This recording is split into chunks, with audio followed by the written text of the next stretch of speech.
Hello everyone, welcome to Jyotsna study zone. Friends, आप सब कैसे हैं? आई होप कि आप सब अच्छे होंगे और अपने एग्जाम की प्रिपरेशन को कर रहे होंगे। तो फ्रेंड्स, जैसा कि आप सभी जानते हैं कि हम सब मिलकर प्रिपरेशन कर रहे हैं यूपीटी जीटी एग्जाम का, जो कि म्यूजिक सब्जेक्ट का है। इसका हम लोग PYQ सॉल्व कर रहे हैं। तो PYQ के सीरीज में हम लोगों ने जो है पार्ट 13 तक के क्वेश्चन को सॉल्व कर लिया है, जिसमें हम लोगों ने 2001 में हुए क्वेश्चन पेपर को सॉल्व किया और 2001 में हुए क्वेश्चन पेपर को सॉल्व कर लिया है। आज के सेशन में हम 2003 में हुए क्वेश्चन पेपर का सेकंड पार्ट सॉल्व करेंगे। इसका फर्स्ट पार्ट हम लोगों ने लास्ट वीडियो में सॉल्व कर लिया था। तो चलिए हम बिना टाइम वेस्ट किए स्टार्ट करते हैं अपने आज के सेशन को। देखते हैं PYQ 2003 में हुए क्वेश्चन पेपर का। और स्टार्ट करने से पहले अगर आप चैनल पर नए हैं तो प्लीज़ चैनल को सब्सक्राइब कर लीजिए और बेल आइकन को प्रेस कर लीजिए, जिससे कि चैनल पर आने वाली सभी इंफॉर्मेशन सबसे पहले आपको मिले। इसके साथ ही साथ आप ज्योत्सना स्टडी जोन के व्हाट्सएप चैनल, इंस्टाग्राम चैनल और टेलीग्राम चैनल से भी जुड़ सकते हैं। वहाँ पर आपको समय समय पर एग्जाम से रिलेटेड इंफॉर्मेशन प्रोवाइड की जाती है। तो चलिए हम स्टार्ट करते हैं अपने आज के सेशन। तो जैसा कि आप सभी को पता है कि लास्ट वीडियो में हम लोगों ने 20 तक के क्वेश्चन को सॉल्व कर लिया था। आज के सेशन में हम 21 से स्टार्ट करेंगे, जो कि हमारा पहला क्वेश्चन होगा। तो आज का हमारा पहला क्वेश्चन है, रूपक ताल का छंद है 2-2-3, 2-3-2, 3-2-2 या इनमें से कोई नहीं। तो रूपक ताल का जो छंद हो जाएगा वो 3-2-2 हो जाएगा। इसका राइट आंसर ऑप्शन 3 हो जाएगा, 3-2-2। रूपक ताल का छंद रूप 3-2-2 है, अर्थात इसके बोलों में उक्त छंद दिखाई देता है, जैसे ती तीना, धी ना, धी ना। ये इसके बोल समूह है। पहली मात्रा पर खाली होती है, 2 और 3 ताली होती है। रूपक ताल तबले की ताल है। इसमें 7 मात्राएं होती हैं और 3 विभाग होते हैं। यह ताल भजन, गजल आदि के संगत के साथ बजाई जाती है। तो इसका जो राइट आंसर हो जाएगा वो ऑप्शन 3 हो जाएगा, 3-2-2। नेक्स्ट क्वेश्चन है, यह कौन सी ताल है? ती तीना, धी ना, धी ना। अभी हमने देखा कि यह जो है रूपक ताल होती है। नेक्स्ट क्वेश्चन है, पंचम सवारी का तिगुन एक आवर्तन में कितनी मात्राओं के अंतर्गत आएगा? 5 में, 8 में, 10 में या 12 में? तो पंचम सवारी ताल का जो तिगुन होगा वो 5 मात्रा में आएगा एक आवर्तन में। इसका राइट आंसर ऑप्शन 1 हो जाएगा, 5। पंचम सवारी ताल का तिगुन जो है एक आवर्तन की 5 मात्राओं के अंतर्गत आएगा। पंचम सवारी ताल 15 मात्रा की ताल होती है। इसमें 4 विभाग होते हैं। यह तबले की ताल होती है और इस ताल में स्वतंत्र वादन किया जाता है। तो इस तरह से इसका राइट आंसर ऑप्शन 1 हो जाएगा, 5। नेक्स्ट क्वेश्चन है, 2-3-2-3 छंद किस ताल का है? झप ताल का, तीव्रा ताल का, 3 ताल का या कहरवा ताल का? तो 2-3-2-3 छंद जो होता है वो झप ताल का छंद होता है। इसका राइट आंसर ऑप्शन 1 हो जाएगा, झप ताल। 2-3-2-3 छंद झप ताल का माना जाता है। इस ताल का बोल समूह इस प्रकार है, धी ना, धी धी ना, ती ना, धी धी ना। झप ताल जो है वो 10 मात्रा की ताल होती है। इस ताल में 4 विभाग होते हैं। झप ताल तबले की ताल होती है और यह ताल जो है छोटे ख्याल के साथ बजाई जाती है। झप ताल एक प्रचलित ताल होती है। झप ताल प्राचीन गीत सादरा के साथ बजाई जाती है। तीव्रा ताल में 7 मात्रा होती हैं और 3 ताल में 16 मात्राएं होती हैं। वहीं अगर कहरवा की बात करें तो कहरवा ताल में 8 मात्राएं होती हैं। तो इस प्रकार से इसका जो राइट आंसर हो जाएगा वो ऑप्शन 1 हो जाएगा, झप ताल। नेक्स्ट क्वेश्चन है, धमार ताल कितने मात्रा की होती है? 10 मात्रा की, 14 मात्रा की, 15 मात्रा की या 16 मात्रा की? तो धमार ताल जो होती है वो 14 मात्रा की ताल हो जाएगी। इसका राइट आंसर ऑप्शन 2 हो जाएगा, 14। धमार ताल 14 मात्रा की ताल होती है। यह पखावज की ताल है। इसके बोल जोरदार तथा गंभीर प्रकृति के होते हैं। धमार ताल धमार गायन शैली के साथ बजाई जाती है। इस ताल में 4 विभाग होते हैं और धमार ताल में 10, 15, 16 मात्राएं नहीं होती हैं। धमार ताल में टुकड़ा, परन, पड़ाल, कमाली, फरमाइशी आदि बजाए जाते हैं। अगर हम 10 मात्रा की ताल की बात करें तो 10 मात्रा की जो ताल हो जाएगी वो झप ताल हो जाएगी। 15 मात्रा की पंचम सवारी हो जाएगी और 16 मात्रा की जो हो जाएगी वो 3 ताल हो जाएगी। तो इस तरह से इसका राइट आंसर हो जाएगा ऑप्शन 2, 14। नेक्स्ट क्वेश्चन है, निम्न बोल क्रम में धमार ताल के बोल क्रम कौन से हैं? तू ना कत्ता, ती ना, धी धी ना, किट धा धिनता या धा आ ग दी ट होगा, ठीक है, ये ना नहीं है, ग ती कि दिन नहीं होगा, तीट। तो इसमें राइट आंसर क्या हो जाएगा? तो जो निम्न बोल समूह, निम्न बोल क्रम में धमार ताल के बोल क्रम जो हो जाएंगे वो ऑप्शन 4 हो जाएगा, ध आ गा तीट। राइट आंसर ऑप्शन 4 हो जाएगा। तो धमार ताल का जो बोल समूह हो जाएगा वो का धीट धीट ध आ गा तीट तीट ता आ, ठीक है, ये इसका ताल चिन्ह है, सम 2 0 ये 3 है, सम 2 0 3। तो धमार ताल 14 मात्रा की ताल होती है। यह ताल धमार नामक गायन शैली के साथ बजाई जाती है। तूना कत्ता एक ताल का बोल है। तीना धी धीना यह झप ताल का बोल है। किट धा दिनता यह बोल समूह जो है वो 4 ताल का हो जाएगा। तो इस तरह से इसका राइट आंसर होगा ऑप्शन 2 धमार ताल। नेक्स्ट क्वेश्चन है 3 ताल के 4 आवर्तन में कितनी मात्राएं होती हैं? 44, 48, 56 या 64? ये बहुत ही सिंपल सा है। इसमें जो है 3 ताल में जो है 3 ताल को 4 से मल्टीप्लाई कर देना है। जो ऑप्शन आंसर निकल के आएगा वो 64 निकल के आएगा और 64 इसका राइट आंसर हो जाएगा। 3 ताल के 4 आवर्तन में 64 यानी 64 मात्राएं होती हैं। 3 ताल 16 मात्रा की होती है, अतः 16 में 4 से गुणा करने पर गुणनफल 64 होता है। इस कारण 3 ताल के 4 आवर्तन में 64 मात्राएं होती हैं। 3 ताल को आदि ताल भी कहा जाता है। यह एक तबले की ताल होती है और 3 ताल में स्वतंत्र वादन किया जाता है। 3 ताल ख्याल के साथ बजाई जाती है। 3 ताल को सभी तालों का राजा कहा जाता है। तो इसका राइट आंसर ऑप्शन 4 हो जाएगा, 3 ताल। नेक्स्ट क्वेश्चन है झप ताल की 8वीं मात्रा पर कौन सी ताली पड़ती है? दूसरी, तीसरी, चौथी या 5वीं? झप ताल की 8वीं मात्रा पर तीसरी ताली पड़ती है। इसका राइट आंसर ऑप्शन 2 हो जाएगा, 3। झप ताल की 8वीं मात्रा पर तीसरी ताली पड़ती है। इसके बोल इस प्रकार से हैं, धी ना धी धीना तीना धी धीना, ठीक है, ये बोल चिन्ह इसके हैं, सम 2 0 3।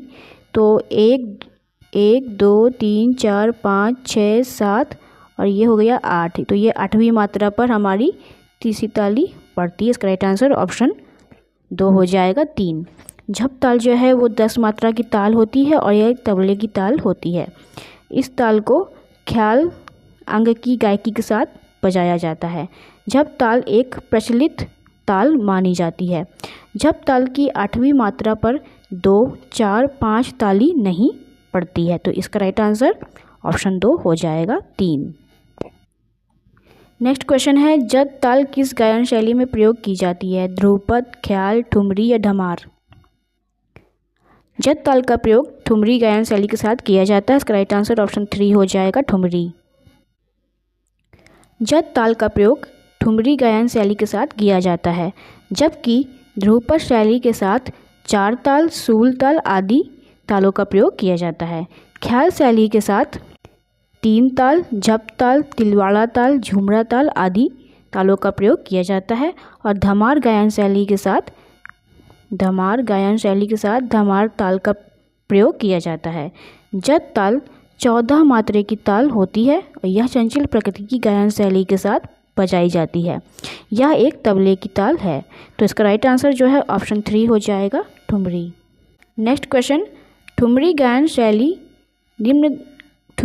शैली में निम्न ताल का प्रयोग होता है? तीव्रा का, धमार का, 4 ताल का या दीपचंदी का?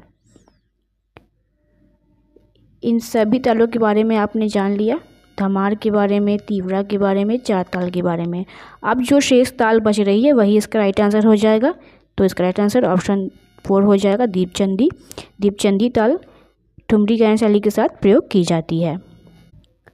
ठुमरी गायन शैली के साथ दीपचंदी ताल का प्रयोग होता है। दीपचंदी 14 मात्रा की ताल होती है और इस ताल को तबले पर बजाया जाता है।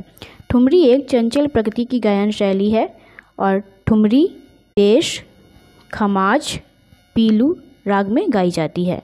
तीव्रा ताल और 4 ताल ध्रुपद के साथ बजाया जाता है, जबकि धमार ताल को धमार गायकी के साथ बजाया जाता है। तो इसका राइट आंसर जो हो जाएगा वो ऑप्शन 4 हो जाएगा, दीपचंदी।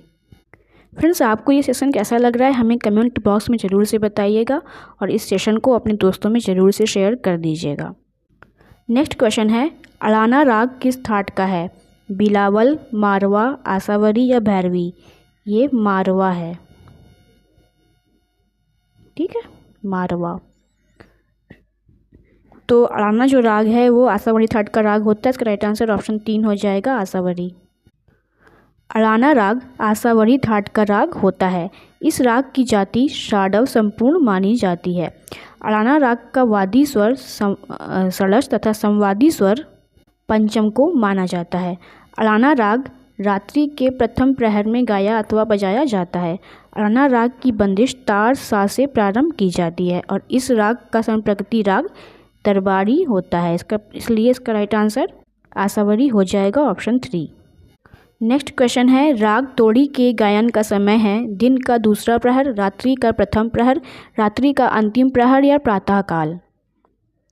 राग तोड़ी का गायन समय दिन का दूसरा प्रहर होता है। इसका राइट आंसर ऑप्शन 1 हो जाएगा, दिन का दूसरा प्रहर।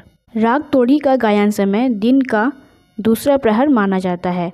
तोड़ी राग तोड़ी थाट का जन्य राग होता है और इसकी जाति संपूर्ण मानी जाती है। तोड़ी राग का वादी स्वर धैवत तथा संवादी स्वर गंधार को माना जाता है। राग तोड़ी में तीव्र मध्यम का प्रयोग होता है। तो इस प्रकार इसका राइट आंसर ऑप्शन 1 हो जाएगा, दिन का दूसरा प्रहर। नेक्स्ट क्वेश्चन है, मुल्तानी राग की जाति है षाडव संपूर्ण, औलव संपूर्ण या षाडव षाडव?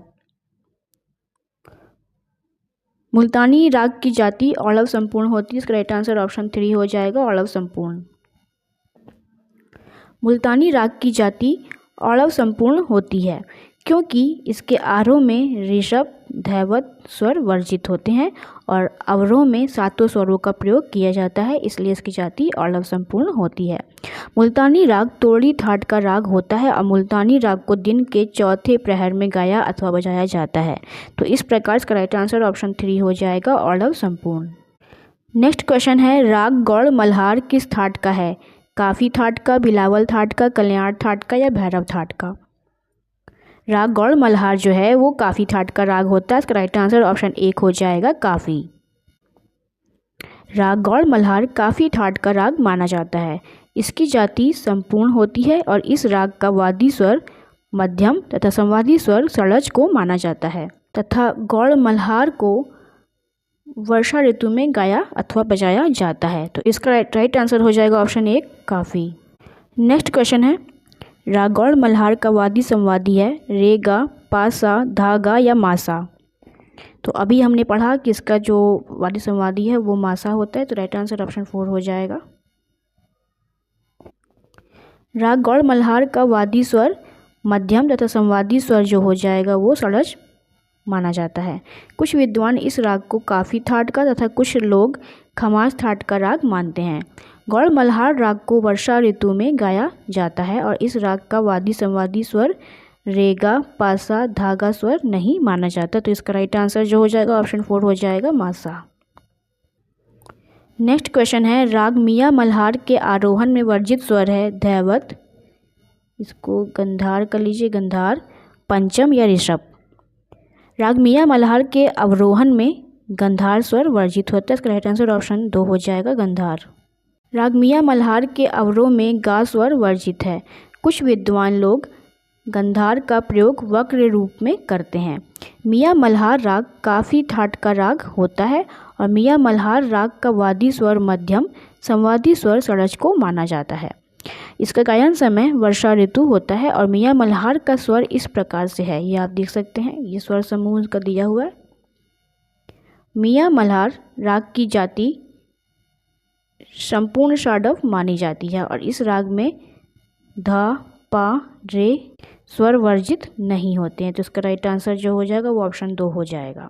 नेक्स्ट क्वेश्चन है, इनमें से पूर्वी थाट के स्वर कौन से हैं? पहला, दूसरा, तीसरा या चौथा? तो पूर्वी थाट के जो स्वर हो जाएंगे वो ऑप्शन 2 हो जाएगा, सा, रे, गा, मा, पा, धा, नी, सा, जिसमें रे गा कोमल होगा और मध्यम तीव्र होगा। ये स्वर जो है पूर्वी थाट के स्वर हो जाएंगे। ये जो स्वर समूह है ये पूर्वी थाट के स्वर हैं। पूर्वी ठाट में रे गा धा स्वर कोमल, रे गा स्वर कोमल तथा तीव्र मध्यम का प्रयोग किया जाता है। पूर्वी राग पूर्वी ठाट का आश्रय राग होता है। पूर्वी राग में गा स्वर वादी और नी संवादी स्वर है। इसकी जाति संपूर्ण मानी जाती है और पूर्वी राग का गायन समय दिन का अंतिम प्रहर माना जाता है। तो इस तरह इसका राइट आंसर ऑप्शन 2 हो जाएगा। नेक्स्ट क्वेश्चन है, किस राग में रे गा धा स्वर कोमल और मा तीव्र लगता है? भैरव, भैरवी, तोड़ी या आसावरी? तो इसका जो राइट आंसर हो जाएगा वो ऑप्शन 3 हो जाएगा, तोड़ी।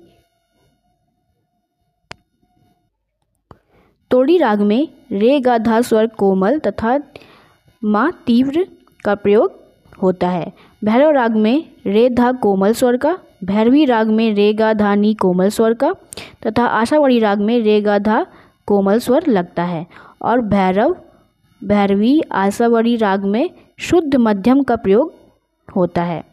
तोड़ी राग तोड़ी ठाट का आश्रय राग होता है। इसकी जाति संपूर्ण होती है और गायन समय दिन का दूसरा प्रहर होता है। तो इस तरह इसका राइट आंसर ऑप्शन 3 हो जाएगा, तोड़ी।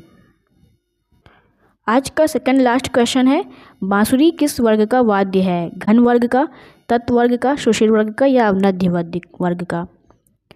तो बांसुरी जो है वो सुशील वर्ग का वाद्य होता है। इसका राइट आंसर ऑप्शन 3 हो जाएगा, सुशील। बांसुरी सुशील वर्ग का वाद्य होता है। फूंक या हवा द्वारा बजाए जाने वाले वाद्य सुशील वर्ग के अंतर्गत आते हैं, जैसे शहनाई, हारमोनियम आदि। मजीरा घन वाद्य है, सितार तत्वाद्य है, ढोलक अवनद्य वाद्य के अंतर्गत आता है। पंडित हरिप्रसाद चौरसिया एक प्रसिद्ध बांसुरी वादक हैं। तो इस प्रकार इसका राइट आंसर ऑप्शन 3 हो जाएगा, सुशील। आज के सेशन का लास्ट क्वेश्चन है, गायन के साथ बजाया जाता है सारंगी, सितार, शहनाई या सरोद? तो गायन के साथ सारंगी वाद्य बजाया जाता है। इसका राइट आंसर ऑप्शन 1 हो जाएगा, सारंगी। सारंगी वाद्य गायन के साथ बजाया जाता है। सारंगी एक तत् नहीं द्वितत्, ठीक है। सारंगी एक वितत वाद्य होता है और इसे गज से बजाया जाता है। सितार, सरोद तथा शहनाई वाद्य गायन के साथ नहीं बजाए जाते, बल्कि इसमें स्वतंत्र वादन किया जाता है। तो इस प्रकार इसका राइट आंसर ऑप्शन 1 हो जाएगा, सारंगी वाद्य। तो फ्रेंड्स, ये थे आज के सेशन के क्वेश्चन। आपको कैसे लगे कमेंट में ज़रूर से बताइएगा। फ्रेंड्स, क्या आपने इस सेशन में एक बात को गौर किया?